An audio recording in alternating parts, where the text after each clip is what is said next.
سبيل الدموع سبيل مريح تنهدى يا صاحي كي تستريح وبث الدعاء.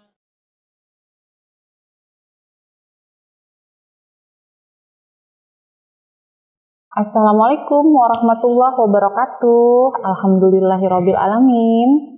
Hari ini kita ketemuan lagi di podcast yang perdana di channel YouTube Linda HRT Pasir. Apa kabar semua teman-teman hari ini? Semoga semua dalam perlindungan Allah Subhanahu wa taala. Amin ya rabbal alamin.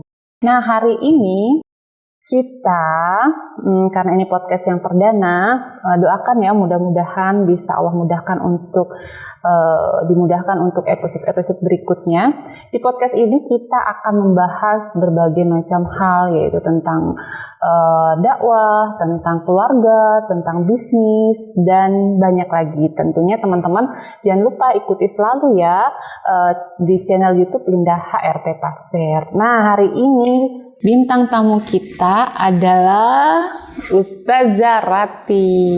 Alhamdulillah Ustazah, senang sekali hari ini bisa dikunjungi Ustazah nih di podcast channel YouTube Linda HRT Pasir. Gimana Ustazah, sehat? Alhamdulillah sehat. Alhamdulillah. Ustazah, hari ini kita sharing-sharing ya Ustazah ya. Ngobrol-ngobrol nih untuk banyak hal ya, terutama tentang aktivitas Ustazah sehari-hari. Jadi teman-teman, Ustazah Rati ini selain beliau mengajar, beliau juga aktivis dakwah ya teman-teman, Masya Allah. Nah, sesuai dengan tema kita hari ini, tema kita itu yang muda yang berdakwah. Nah, Masya Allah ya, keren banget ya, yang muda yang berdakwah itu secara Ustazah Rati ini masih muda, aktif berdakwah, Masya Allah, tentu bisa diseringkan ilmu-ilmunya. Kenapa sih Ustazah itu memilih jalan dakwah Ustazah? Silakan Ustazah. Masya Allah. Akhir Ibu Lita. Wa iyaki Ustazah. Sudah diundang di podcast perdananya, Masya Allah. Saya mengawali nih ya. Iya, mengawali banget. Iya, Masya Allah. Minta doanya ya Ustazah. Generasi awalun. Alhamdulillah. Banyak pahalanya biasanya Ustazah.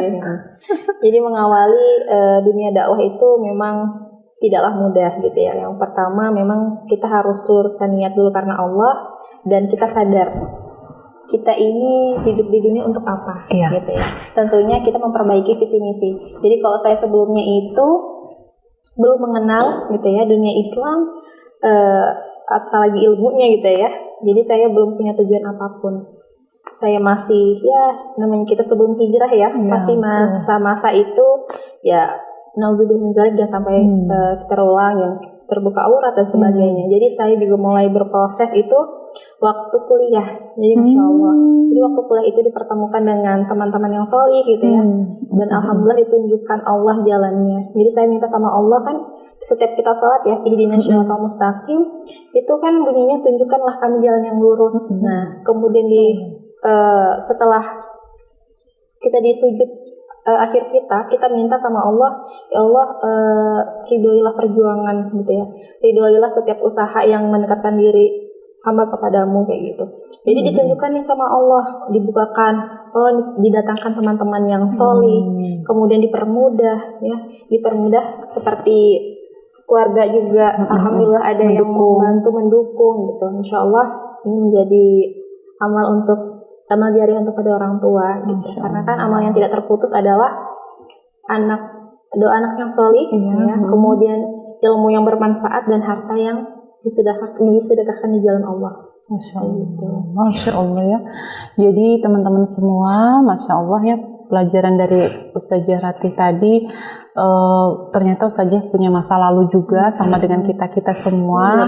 Masya Allah, dengan doa Ustazah dan dukungan keluarga, Ustazah diberikan petunjuk oleh Allah untuk ditunjukkan jalan dakwah ini. Dan ternyata itu semua juga tidak ada ujuk-ujuk begitu langsung ya, ada ikhtiar dari Ustazah, yaitu Ustazah mencari pertemanan ya. Ternyata Ustazah betapa pentingnya ya teman-teman semua pertemanan, di mana pertemanan ini sebagaimana hadis Rasulullah bahwa seseorang itu tergantung pada agama temannya, teman dekatnya. Maka hendaklah salah seorang dari kalian itu melihat siapa yang dijadikannya sebagai teman dekat, ya begitu saja. Jadi kita memang betul-betul harus memilih atau selektif dalam memilih pertemanan, begitu ya saja.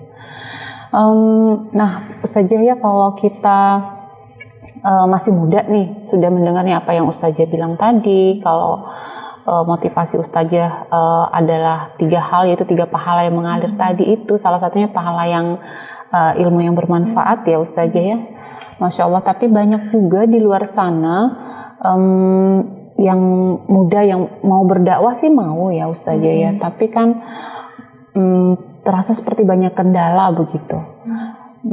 Mungkin dirasa karena belum pantas, ngapain sih ngerubah-ngerubah atau sok-sok dakwah gitu kan. Banyak nih teman-teman ketika kita menyampaikan satu kebaikan atau menasehati seperti itu, tidak perlu deh, perbaiki dulu keluargamu, kamu sendiri atau keluargamu, seperti itu, urus saja keluargamu. Nah, itulah banyak akhirnya yang membuat para kaum muda ini malas untuk berdakwah, bahkan insecure begitu Ustazah. Kalau Ustazah sendiri cara menyiasati atau menghadapi opini-opini seperti itu, yang insya Allah sudah Ustazah mungkin pasti akan pernah mengalami hal itu ya, ada pemikiran-pemikiran seperti itu, tips dari Ustazah seperti apa? Iya. Jadi kalau merasa insecure, belum bisa apa-apa untuk Islam gitu ya, atau nggak bisa berdakwah gitu karena mungkin belum pantas gitu ya, belum banyak ilmunya, atau punya pemahaman yang dakwah itu ya bergelar dai atau ustazah gitu ya, atau ulama. Padahal dakwah itu adalah kewajiban setiap muslim. Dakwah itu adalah kewajiban setiap muslim. Padahal kan ada banyak teman-teman yang memang mungkin membutuhkan bantuan kayak gitu ya, atau masyarakat yang memang membutuhkan bantuan juga gitu ya. Kita bisa menyumbangkannya harta kita gitu ya, atau menyumbang ke sekolah-sekolah nih yang memang butuh bantuan pembangunan sekolah gitu ya. Atau musala masjid gitu ya. Kan itu lebih bermanfaat dan insya Allah menjadi harta yang bermanfaat, amal jariah tadi gitu. Selain itu juga dalam Quran surah Al-Imran ini kan dikatakan ya, maka mereka lah orang-orang yang beruntung yang tadi yang mengerjakan kebajikan. Gitu. Kenapa dakwah sangat penting? Karena ini menentukan cara kehidupan manusia, ya, bahkan kehidupan keluarga, lingkungan, dan kehidupan bermasyarakat. Jadi sangat menentukan kualitas gitu ya cara kehidupan masyarakat. Seperti kisahnya sahabat ya, luar biasa. Mus'ab. Iya, Mus'ab ya. Ibu Lina kenal ya? Iya, idola banget, salah satu idola. Mus'ab bin Umair ya, duta Islam gitu ya, di masa mudanya yang biasanya dia dengan pakaiannya yang bagus, parfumnya, bahkan banyak perempuan-perempuan yang tergoda gitu ya dengan beliau gitu ya. Pada akhirnya meninggalkan itu semua dengan kepentingan tadi, dakwah, yaitu menuntut ilmu Islam. Masya Allah. Ya. Yang sangat menyedihkan ya ketika dia harus memilih antara ibu atau agamanya gitu ya, Islam yang dia pilih. Itu kan kalau kita ibu atau menuntut ibu gitu berat ya, banget itu ya, ketika di posisi seperti itu. Tapi karena keteguhan keimanannya, akidahnya, akhirnya dia memilih Islam sebagai jalan hidupnya ya.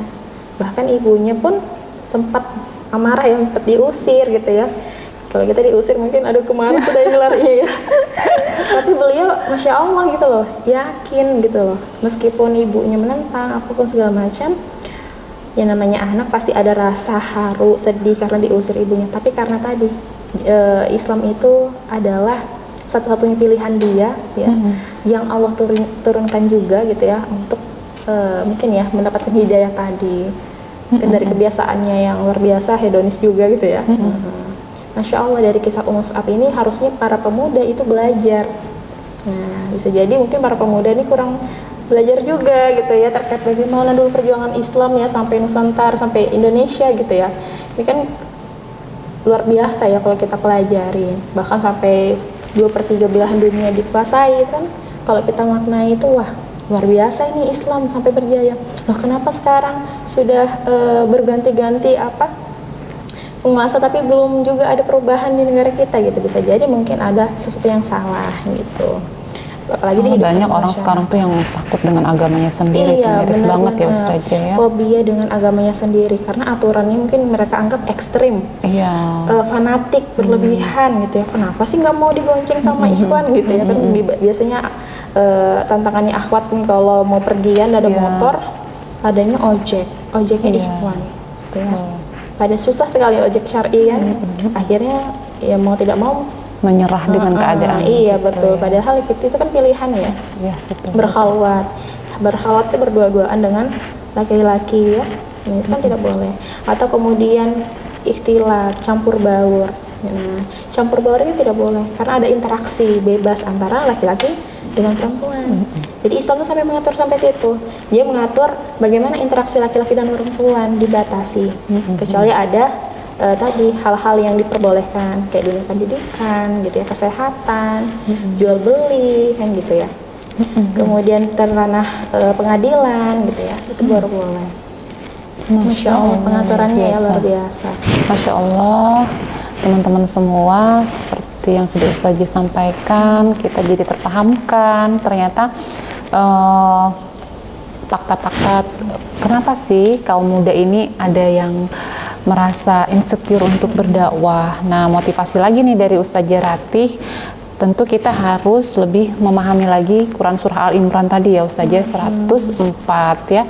Kita baca lagi bagaimana seruan kita untuk menyeru pada yang ma'ruf dan mencegah kemungkaran, seperti itu.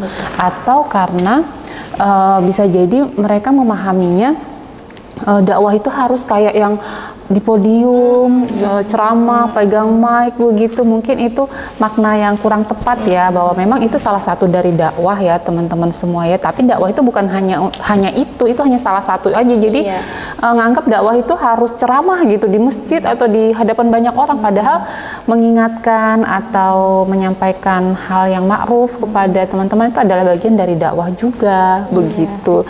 Dakwah itu mudah kok ya ternyata, yang penting kita mau memahami begitu Ustazah. Dan juga mungkin teman-teman itu kurang memahami urgensi dakwah ya Ustazah ya. Urgensi dakwah itu apa sih gunanya, apa sih pentingnya. Masya Allah ya, kalau kita sudah tahu apa sih urgensi dari dakwah itu sendiri, sepertinya dunia ini tambah indah begitu ya. Jadi kita kayak punya alasan untuk hidup jauh dari hal-hal yang mengisi waktu kita dengan aktivitas-aktivitas yang nilai pahalanya luar biasa gitu. Sama-sama satu hari, tapi mungkin teman yang tidak berdakwah dengan teman yang berdakwah itu nilainya beda. Mungkin nilai satu harinya itu, misal nilai rapotnya hari ini si A nilainya 3 gitu, yang berdakwah ini sehari Masya Allah mungkin bisa 8, 9, 10 begitu, karena aktivitas yang dipilih adalah suatu aktivitas yang sangat mulia di mata Allah ya. Masya Allah saja, Masya Allah. Jadi ini semakin termotivasi ya teman-teman semua untuk melakukan aktivitas-aktivitas dakwah walaupun kita masih muda. Tentu tetap terus belajar ya Ustazah ya. Kita lanjut nih Ustazah sharing-sharingnya.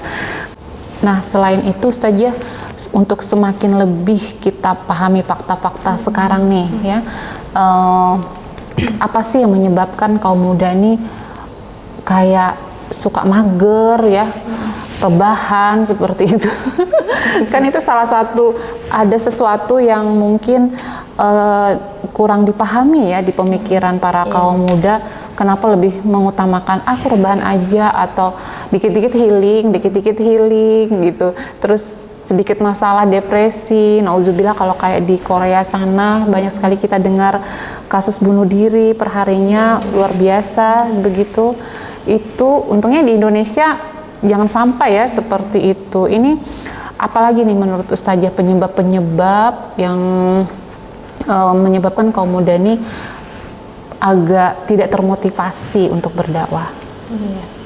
Jadi kalau kita faktai di lingkungan kita, bahkan di dunia ini ya, pemuda-pemuda itu memang tadi dia terlena dengan dunia. Bisa jadi begitu. Mungkin sebagian besar memang pemuda kan ada yang juga berdakwah, ada juga yang tadi terlena pada dunia gitu ya. Akhirnya memang meninggalkan, utamanya seorang muslim nih, meninggalkan tadi kewajibannya sebagai seorang muslim, yaitu berdakwah.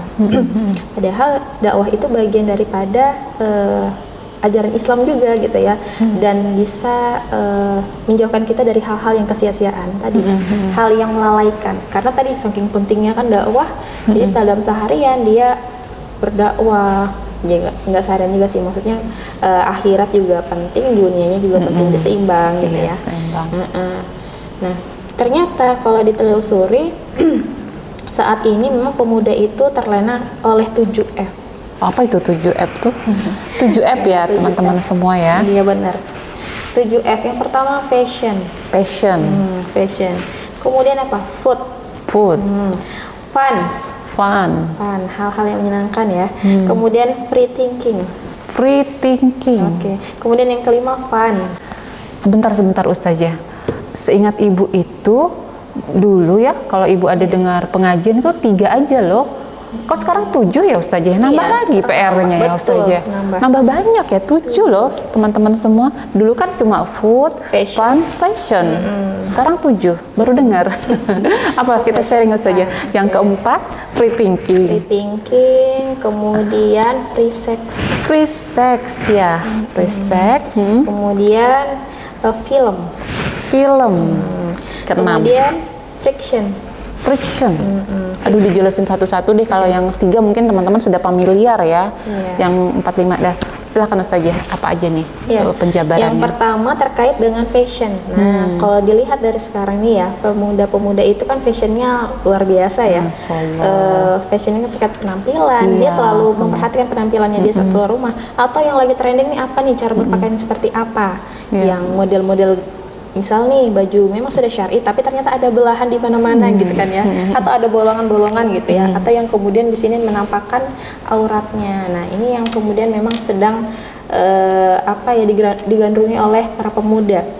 Pakaian yang kadang ada setengah lengan. Jadi kan kalau pakaian muslimah itu dianggap, wah ini kayaknya jadul gitu ya. Jadul, terus itu fanatik banget sih gitu ya, sampai mata kakinya nggak kelihatan, kakinya nggak kelihatan. Jadi pemuda itu melihat itu, wah ini kuno dan sebagainya gitu ya. Padahal ini adalah bentuk perintah Allah, menutup aurat secara sempurna gitu ya. Kalau sekarang kan ya itu fashionable dan sebagainya. Kalau lagi musim ini, kita ikutin yuk. Atau ada yang lagi musimnya baju naik turun.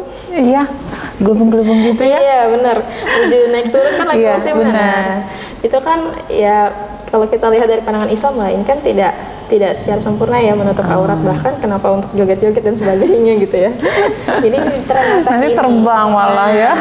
Ini yang harus dipahami oleh orang tua, kemudian juga guru-guru, para pendidik nih utamanya, bahwa ya tadi ya mereka lupa dengan kewajiban mereka menutup aurat dan menjaga kehati-hatiannya gitu terkait dengan aurat mereka. Bahkan nih akhwatnya nih kadang sengaja menggoda. Ini lagi musimnya juga joget-joget di aplikasi ya, sosmed. Nah, ini kan mengundang hawa nafsu yang melihat. Seperti itu terkait fashion. Kita diserang dari fashion juga. Salah luar biasa ya. Yang di Arab Saudi ya, mulai dibuka pengesahan seorang muslimah tidak wajib menutup aurat. Jadi ada yang terbuka sudah dan dipotong rambutnya pendek. Nah, ini kan menyedihkan ya. Yang kita lihat Arab ini kan katanya orang Islam, negaranya orang Islam gitu ya. Loh kok bisa gitu loh. Iya, betul-betul. Ini betul-betul seperti hal yang perlu dipikirkan lebih lanjut ya, kenapa terjadi seperti itu begitu. Harusnya lebih mendalam lagi kenapa terjadi seperti ini. Ini harus dijeli orang tua dan harus berhati-hati. Pergaulan yang luar biasa. Itu terkait fashion ya. Lanjut yang kedua, food. Iya. Apa yang salah nih dengan makanan nih? Nah, makanan itu ternyata juga berpengaruh ya. Berpengaruh ya. Ya Masya Allah, kalau dalam Islam kan yang biasanya anak-anak hafal nih ya, halalan thayyiban gitu ya, makanan, minuman halalan thayyiban ya. Jadi kalau sekarang itu kan food ini lagi suka-sukanya yang makanan yang junk food dan sebagainya kan. Kalau kita mungkin dulu suka juga ya, tapi ternyata kalau dilihat efeknya luar biasa ya untuk kehidupan kita ya. Nah, ibu kan insya Allah nih paham nih ya, istrinya seorang dokter gitu ya. Iya, jadi kan dalam Islam itu memang segala sesuatunya diatur. Bahkan memang kalau kita tidak hati-hati itu bisa merusak tubuh kita sendiri. Ya efeknya kan di jangka pendek nih misalnya, jangka panjangnya itu baru berefek ya Bu ya. Gitu. Jadi sekarang sih nggak terasa begitu ya, enak-enak aja, nanti efek sampingnya di masa tuanya belum umur mungkin 30-an sudah agak-agak bermasalah, banyak masalah itu efeknya begitu. Dan misalnya jika misalnya kita bisa mengatur kan enak tuh pola hidup sehat ala Rasulullah gitu ya. Sakit ya minumlah obat-obat yang memang herbal dan sebagainya gitu ya. Nggak mempan tuh obat herbal kalau makanannya junk food tiap hari. Betul. Iya, sekarang sudah nggak mempan karena pengawetnya banyak sudah tubuhnya ya. Pewarna, pemanis gitu ya, pengawet, MSG dan sebagainya gitu. Betul. Gitu dari food ya. Gitu. Ada lagi film ya. Film. Nah ini tontonan nih, terkait tontonan. Sekarang kan di TV-TV nih kan, kalau biasanya orang-orang itu nonton TV biar untuk hiburan, film-film. Kalau para pemuda diserang apanya? Nih tontonan-tontonan yang dikit-dikit ada asmaranya. Iya, merangsang gitu ya. Nah, naunya tadi, naluri ingin berkasih sayang. Kan ada ya setiap manusia naluri ya. Salah satunya naluri nau tadi, berkasih sayang. Jadi dia pengen, apa yang dia lihat kan dia pahami nih, akhirnya terngiang-ngiang terus, pengen juga kayak di TV gitu ya. Akhirnya sekali-kali belum kali ya, setuju ya. Tapi kalau tiap hari jadi tontonan biasanya bahaya juga gitu ya. Ini film. Tapi film ini mubah ya, Ustazah ya, teman-teman semua ya. Mubah, hukumnya mubah. Boleh ditonton gitu. Asal tidak ada hal yang tadi melanggar syariat. Kayak sampai melalaikan perjuangan Islam dulu bagaimana kan, itu boleh. Kalau nontonannya sekarang temanya tentang anak-anak sekolah, tapi isinya luar daripada itu, mengerjakan PR aja tidak, tapi lebih banyak asmara sekarang kan. Kurang mendidik ya. Iya betul. Bahkan yang terbaru itu ya film yang horor gitu, itu kan jutaan yang nonton dan bahkan dari kalangan pemuda, maksudnya di Indonesia ini yang terbaru. Ya mengerikan ya, nonton di bioskop rame-rame ya, tadi ada adegan yang seperti itu. Nih yang lebih jadi lagi nih. Jadi film itu memiliki daya rusak yang sangat luar biasa. Jadi betul-betul kita harus pintar-pintar memilih tontonan, terutama buat anak-anak kita. Gitu. Betul. Sebenarnya sains dan teknologi itu kan dalam Islam boleh digunakan, boleh. Tapi ya tadi tergantung pemakainya. Dan kalau anak-anak kan ya masa ya sendirian nggak mungkin lah, pasti kan harus adanya orang tua, pengawasan ini yang penting gitu ya. Teknologi digunakan pada hal-hal yang salah begitu, jadi tergantung kebijakannya lagi ya begitu. Tergantung kayak pisau tumpul ya kan, tergantung yang memakai. Bisa aja buat motong, tapi kalau yang memakainya ini nggak pandai, ya nggak tepat potong kan misalnya daun apa sebagainya. Jadi tidak boleh juga kita anti dengan teknologi atau hal-hal yang kekinian sekarang begitu, karena itu hukumnya mubah kalau kita gunakan pada tempatnya. Contoh misalnya pada kedokteran nih, misalnya kayak sekarang kan ada nih sampai kita bisa melihat gitu 4 dimensi, bisa melihat di dalamnya begitu film, bahkan kita bisa melihat isi tubuh manusia yang misalnya sebelum dioperasi. Itu kan kemajuan-kemajuan itu digunakan, itu tidak terlepas dari kemajuan teknologi begitu. Nah itu teknologi yang tepat, digunakan pada yang tepat ya Ustazah ya, tidak digunakan pada hal-hal yang merusak begitu. Kalau zaman kan memang selalu berubah kan. Iya betul. Bahkan Imam Syafi'i kan didiklah anakmu tuh sesuai dengan zamannya. Karena memang zaman itu pasti berubah, tapi ada yang tidak bisa berubah. Iya, apa tuh? Hukum-hukum Islam. Nah, hukum-hukum Islam syariat tidak akan pernah berubah karena Al-Quran itu tidak bisa dirubah. Iya. Masya Allah, luar biasa ini ilmunya. Itu tadi film ya? Film, ada baru lagi film. Free thinking. Banyak sekali PR kita ini saja.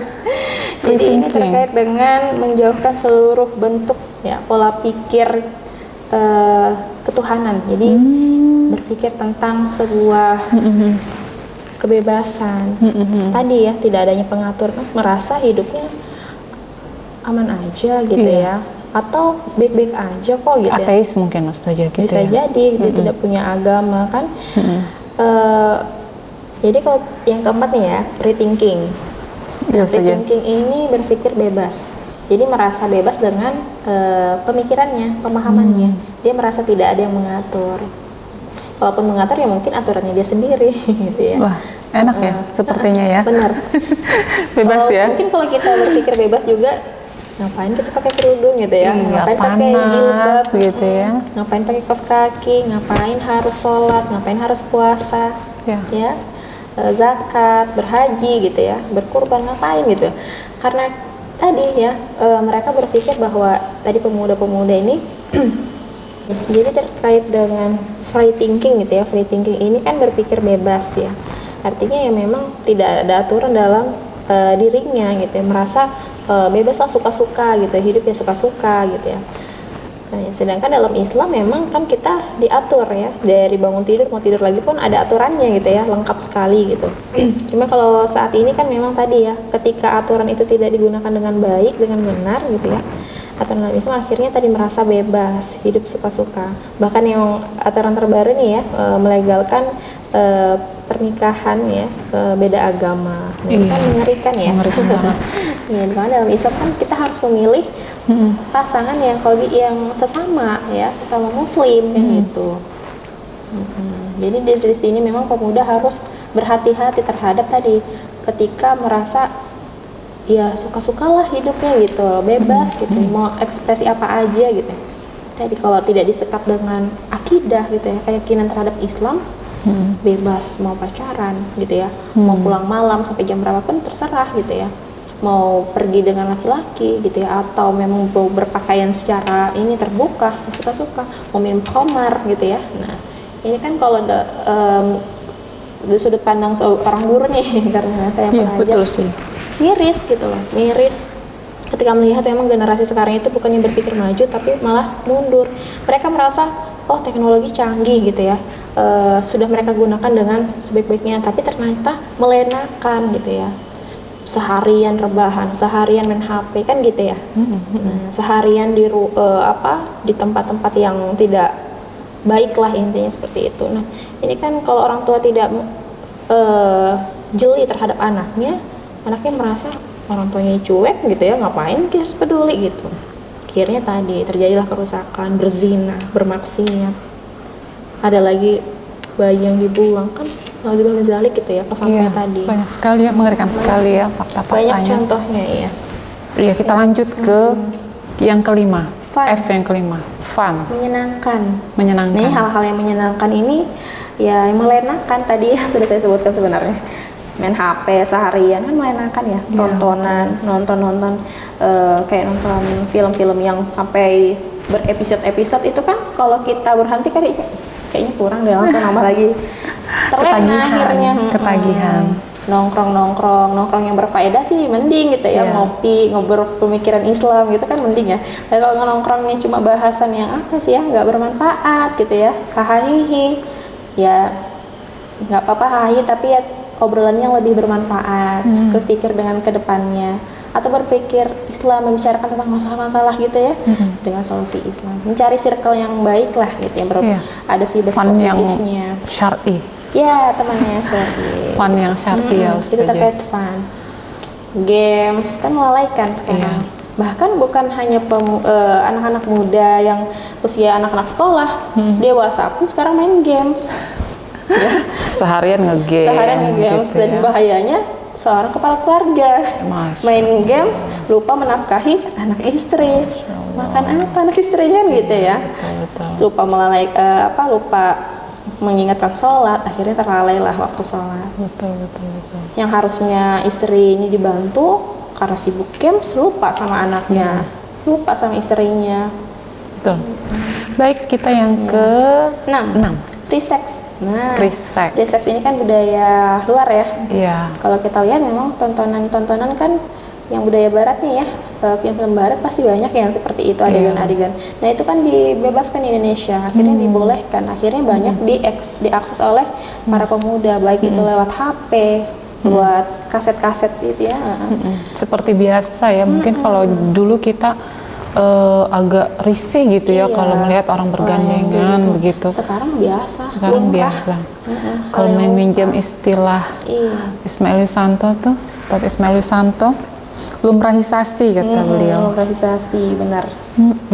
Jadi semua dilumrahkan karena dibiasakan setiap hari, jadi sepertinya lumrah gitu. Jadi kalau dilumrahkan gitu, mungkin kalau tidak sholat pun dibiasakan, tidak apa-apa, akhirnya lumrah saja tidak sholat gitu, padahal dosa besar. Iya, nggak apa-apa nggak sholat sekali aja kayak gitu. Ya Allah, padahal kan itu ya harus ninggalkan satu sholat aja kita sudah ya Allah gimana gitu.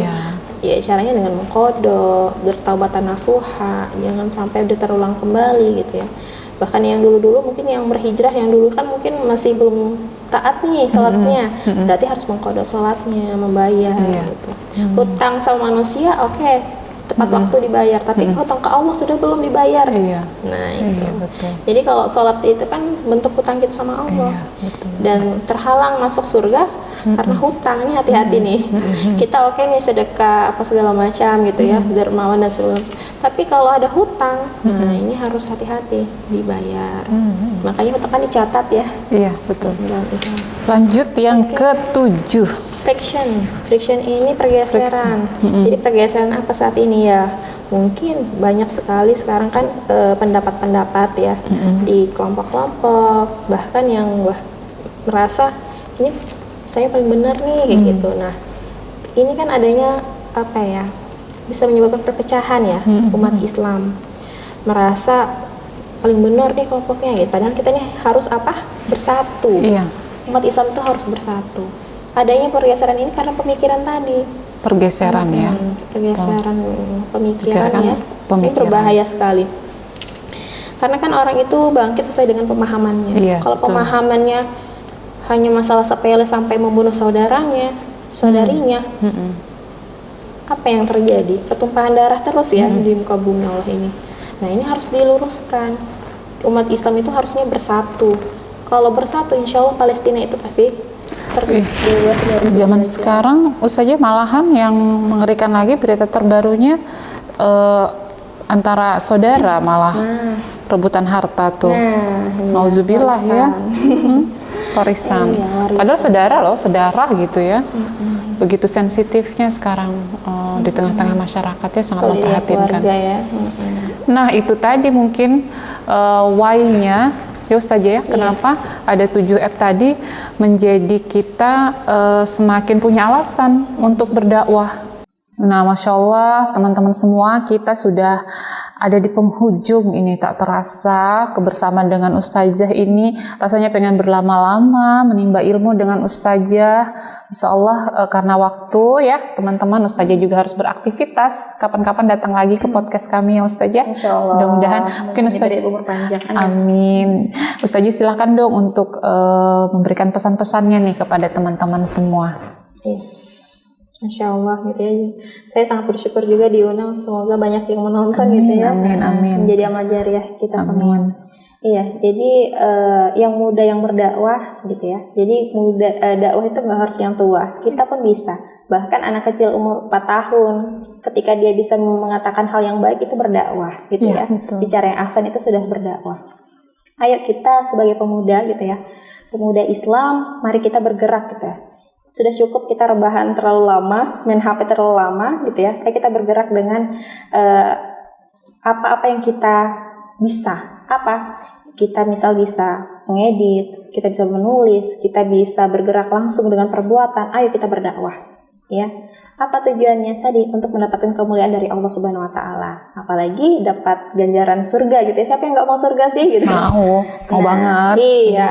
Jadi dakwah ini sangat penting karena memang menentukan gitu ya, tegak atau tidaknya hukum Islam. Jadi karena ketiadaan hukum Islam itulah yang membuat kerusakan 7F tadi. Nah, kita sadari itu.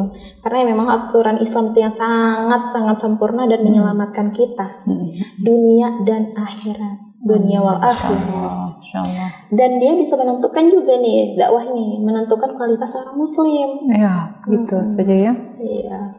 Jadi mau yang berkualitas atau yang biasa-biasa aja? Berkualitas. Sepakat ya, berkualitas. Insya Allah. Insya Allah.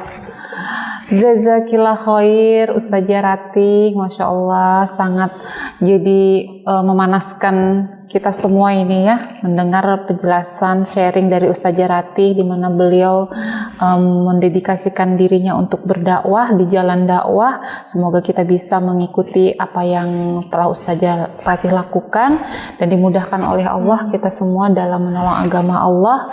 Dan sebenarnya kitalah yang butuh dakwah ya Ustazah ya, bukan Allah yang membutuh dakwah kita, tapi kitalah yang membutuhkan dakwah itu untuk menentukan kualitas kita kelak di akhirat. Kita itu pengen menjadi orang yang spesial atau tidak begitu.